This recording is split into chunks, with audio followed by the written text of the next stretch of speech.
Laisse-moi deviner. T'es là parce que tu veux savoir qui est le plus fort entre Aizen et Ishibe, hein. Ah, qui c'est le plus fort? Ah, qui c'est le plus fort? Ah, qui c'est le plus fort? Ah, les débats de puissance chez les commu manga, ça me fascinera toujours. Bref, viens, je vais te donner ce que tu veux, va.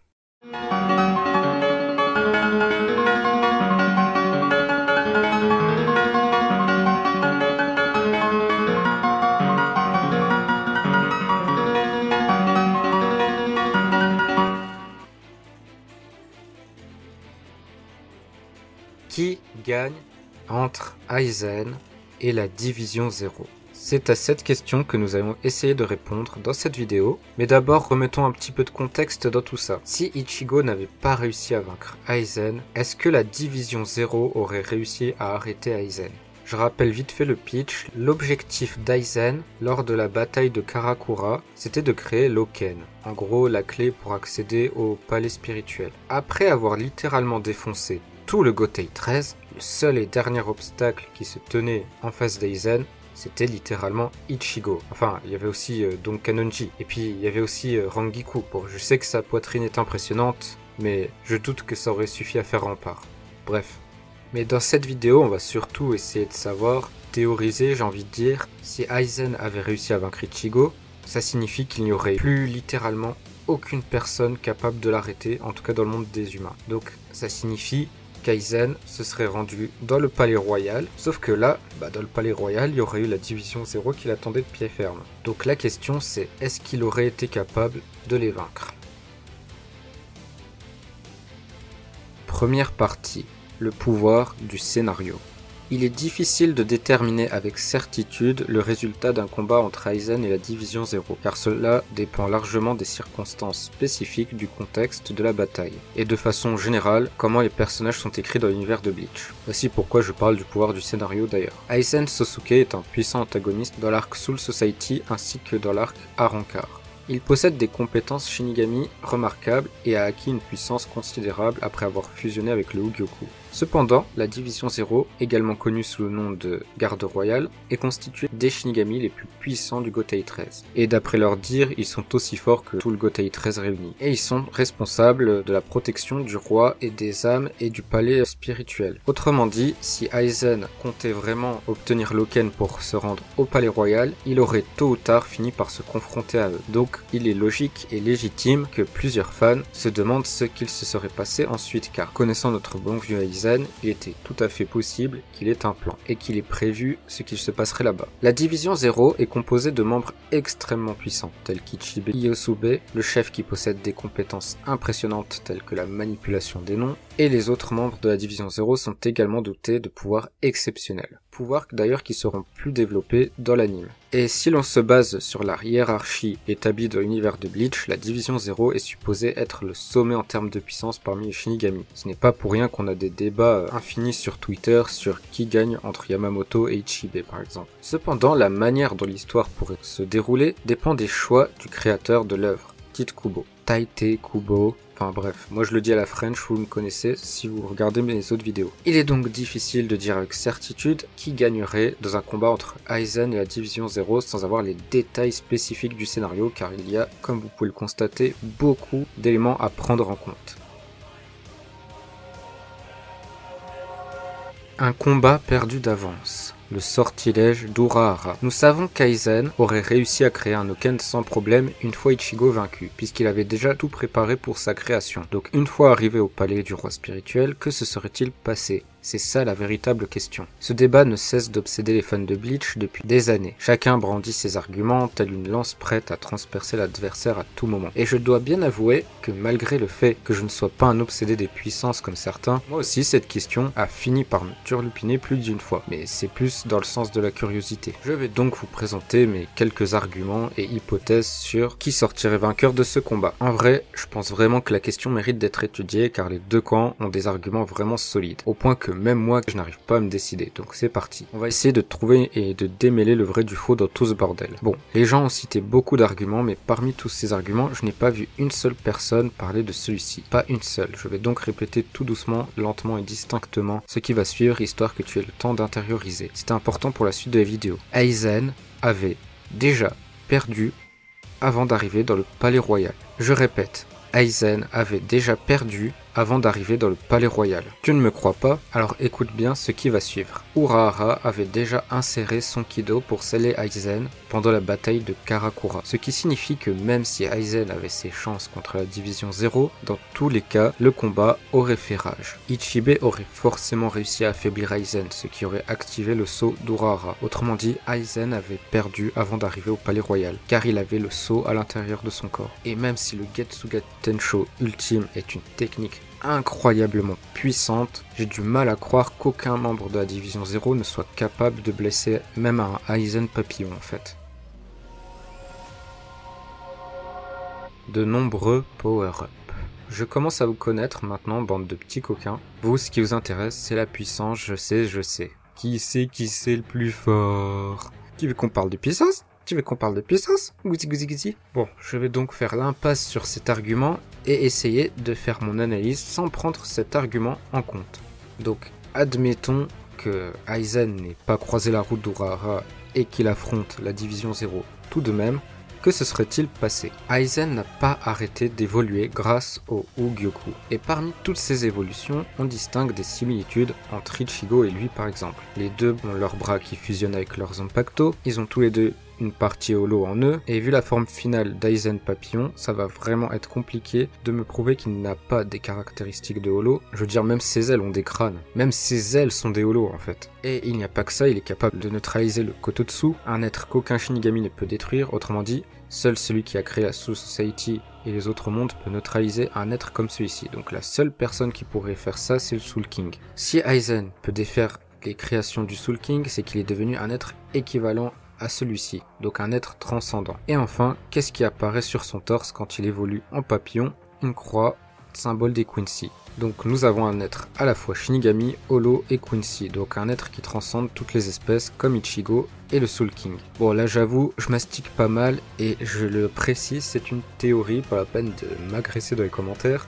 Mais en tout cas, difficile de ne pas constater qu'Aizen a beaucoup évolué au cours de son combat contre Ichigo et qu'il a atteint une forme qui lui aurait permis en tout cas de siéger, je pense sincèrement, au siège du Palais Royal en tant que nouveau dieu spirituel. Bon, ensuite, tout le monde est convaincu que Aizen Muken est plus puissant qu'Aizen Papillon, alors c'est sûrement vrai, mais n'oublions pas non plus qu'on a l'impression qu'Aizen Papillon est faible, parce qu'il se fait ridiculiser par Ichigo. Mais en réalité, c'était un combat entre les deux personnages les plus forts du verse à ce stade, qu'on voyait à ce moment-là. Je rappelle qu'Aizen a survécu au Getsuga Tensho ultime.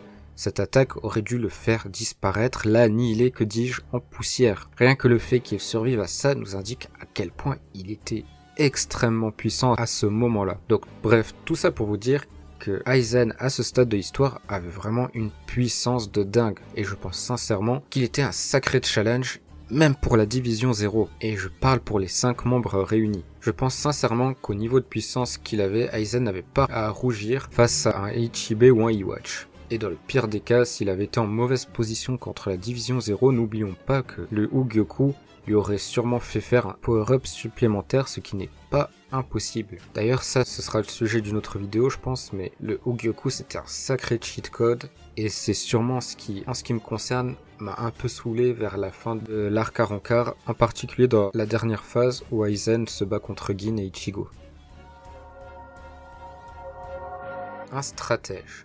Nous avons abordé le sujet de la puissance d'Aizen, mais vous pensez sincèrement que c'est sur ça qu'Aizen compte pour vaincre la division 0? Sérieusement? Vous pensez qu'Aizen serait allé défier les membres les plus puissants de la Soul Society sans un plan? Aizen, c'est avant tout un stratège avant d'être un combattant. On sait que les Shinigami connaissent les membres de la division 0. On a pu le voir au cours du manga, à plusieurs reprises. Il est très probable qu'Aizen aussi les connaisse depuis le temps qu'il est dans la Soul Society et qu'il manigance ses plans. D'ailleurs, on ne sait même pas vraiment depuis quand Aizen a décidé d'être un antagoniste, je sais pas comment le dire autrement. On sait déjà que c'était il y a plus de 100 ans, donc c'est quand même très probable qu'ils connaissent les membres ou qu'ils se soient renseignés sur eux. Franchement, je vois pas Aizen ne pas se renseigner sur ses ennemis. Et je pense que vous le savez aussi. Aizen, c'est un scientifique aussi. Faut un peu le voir comme une forme de Kurotsuchi. Kurotsuchi, c'est le mec, il débarque au Weko Mundo en face de Zayala Puro Grande C, donc l'espada 8. Et en fait, il a prévu 10 plans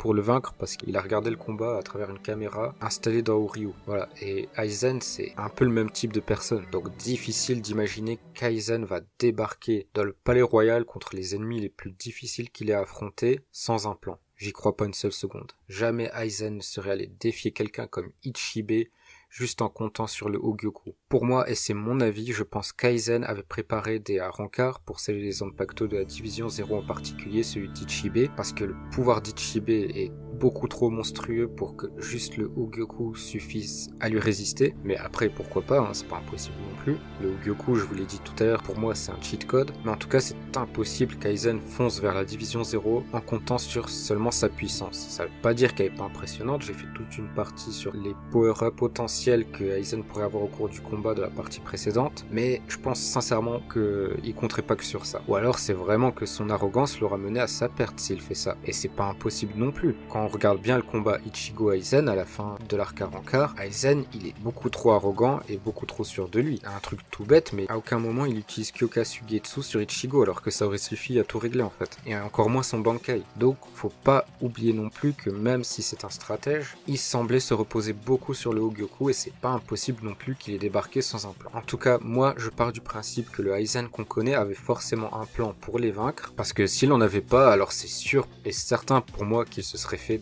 défoncer. Parce que même s'il avait atteint un niveau de puissance astronomique, ça n'aurait jamais suffi. Je veux dire, le pouvoir d'Ichibe de retirer les noms est pour moi assez inquiétant pour faire face au Hogyoku. Et faut pas oublier un truc, c'est qu'il n'y a pas qu'Ichibe, il y a les autres membres de la division 0. Et je sais qu'ils ont perdu toute crédibilité dans le manga parce qu'ils se sont fait défoncer en 2 secondes, mais déjà l'anime est en train de rattraper ça au moment où je parle. Et deuxièmement, oui, ils ont été nerfés surtout pour le scénario, on va pas se mentir. En réalité, on nous a très bien fait comprendre qu'ils étaient vraiment très forts. Et dans tous les cas, ils sont minimum niveau capitaine. Je veux dire, on a 4 soutiens de niveau capitaine avec Ichibe. Donc dans tous les cas, en fait, c'est des menaces. Et de plus, ils n'ont pas besoin de le battre. Il suffisait, comme je l'ai dit tout à l'heure, d'affaiblir Aizen pour activer le saut d'Urara. Dans tous les cas, Aizen partait perdant. Donc la seule solution qu'il avait pour gagner, c'était compter sur les power-ups du Hogyoku et un plan efficace pour affaiblir ou sceller la division 0 comme il a fait avec le Zanpakuto Yamamoto. Pour moi, c'était la meilleure stratégie et le meilleur plan qu'il pouvait utiliser pour leur faire face.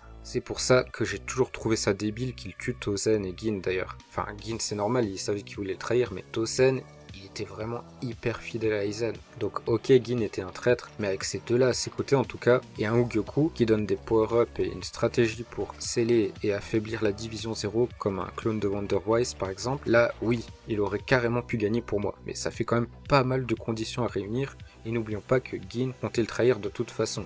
Tout ça pour dire que je pense quand même que si Aizen avait perdu, ça aurait été quand même en partie sa faute parce qu'il a fait beaucoup de choix dans cet arc qui l'ont mené à sa perte. Si on prend en compte vraiment le scénario pur et dur, Aizen ne pouvait pas gagner même contre la division 0, il y avait trop d'éléments à sa défaveur. Son arrogance, le fait que même s'il avait un plan, son arrogance l'aurait peut-être empêché de le suivre. Et puis justement, il a tué les potentiels alliés qui auraient pu l'aider à vaincre la division 0 comme Tozen. Donc voilà, c'est quand même un combat au final très difficile à analyser. Le Bankai d'Aizen. Parlons rapidement de son Bankai, mais vraiment très rapidement. Bon, j'ai déjà fait une vidéo de théorie d'ailleurs sur ce que pourrait être le Bankai d'Aizen, donc je vous conseille d'aller la voir pour que vous sachiez, selon moi, quel serait le Bankai d'Aizen. Donc je vais pas trop développer sur ce point-là. Ici, ce qu'on veut savoir, c'est plutôt est-ce qu'il aurait utilisé, et sinon, pourquoi. Déjà, Aizen était devenu très arrogant à la fin de l'arc. On peut le voir pendant son combat contre Ichigo et même quand il tue Gin. Donc j'ai vraiment, mais alors vraiment pas l'impression qu'il comptait de toute façon utiliser son Bankai contre la division 0, déjà parce qu'il se reposait, comme je l'ai dit tout à l'heure, beaucoup trop sur le pouvoir du Hogyoku, et deuxièmement parce que pour activer son Bankai, il faut que son adversaire voit son Shikai, on le sait grâce à un des romans de Bleach. Et vu le niveau des membres de la division 0, on va pas se mentir, il se serait fait balayer bien avant d'essayer de leur montrer leur Shikai, et puis la division 0 aussi, ils sont bien informés de leur côté sur Aizen. On peut le voir dans l'arc Quincy par exemple, quand il débarque pour aller chercher Ichigo, il savait exactement tout ce qui s'est passé. Donc il y a en tout cas, je sais pas comment ça se passe, mais niveau information, ils sont pas isolé totalement, et je suis sûr et certain qu'ils suivaient la bataille d'Aizen contre la Soul Society en direct d'ailleurs, et je suis sûr aussi qu'ils attendaient Aizen de pied ferme, donc c'est même pas la peine d'imaginer une théorie disant qu'Aizen les aurait pris par surprise ou un truc comme ça, parce que c'est juste pas possible en fait. Ils savaient très bien qu'il arrivait et ils étaient prêts à l'accueillir comme ils étaient prêts à accueillir Iwatch. Et je pense que jamais ils ne lui auraient laissé le temps d'activer Kyoka Suigetsu, c'est sûr et certain. Donc même si Aizen comptait sur son Bankai, il n'aurait pas pu l'utiliser. Il pouvait pas. Il faut que son adversaire ait vu son Shikai pour ça. Donc il avait que l'option du Hogyoku dans tous les cas.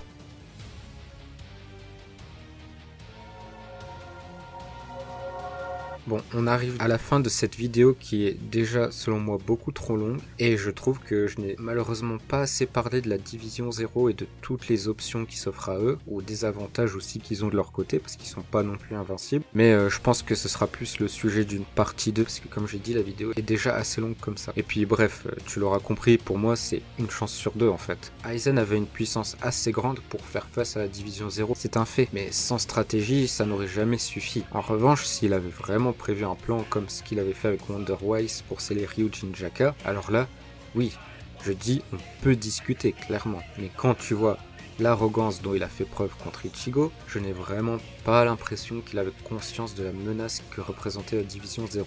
Après, je pense aussi qu'il voyait Ichigo comme un gamin, un sujet d'expérience. C'est aussi pour ça qu'on a beaucoup ce sentiment d'un Aizen arrogant qui fait plus trop attention. Donc c'est possible, par contre, qu'il se serait pas du tout comporté comme ça face à la Division 0. C'est pour ça aussi que ce genre de débat est inutile à la fin, parce qu'il n'y a que Kubo en vrai qui peut imaginer ce style de combat. Et comme c'est un what if, de toute façon il n'a aucune raison de le faire. Déjà qu'on a du mal à obtenir le chapitre 2 de l'arc Enfer, on va pas lui demander de faire un what if. Pour finir, le seul qui sait vraiment qui gagnerait entre les deux, c'est l'auteur, Kubo. Donc pas la peine non plus d'entrer dans des débats interminables ou d'en faire des nuits blanches. Surtout que si ça se trouve, l'auteur utilisera sûrement une astuce scénaristique hyper bateau pour résoudre ce combat, faut pas l'oublier. En tout cas, c'était mon avis sur qui gagne entre Aizen et la Division 0. Comme tu peux le voir, je suis assez mitigé. Ils ont tous les deux leur chance. C'est quand même plutôt chaud pour Aizen parce qu'il est tout seul, mais c'est pas impossible non plus.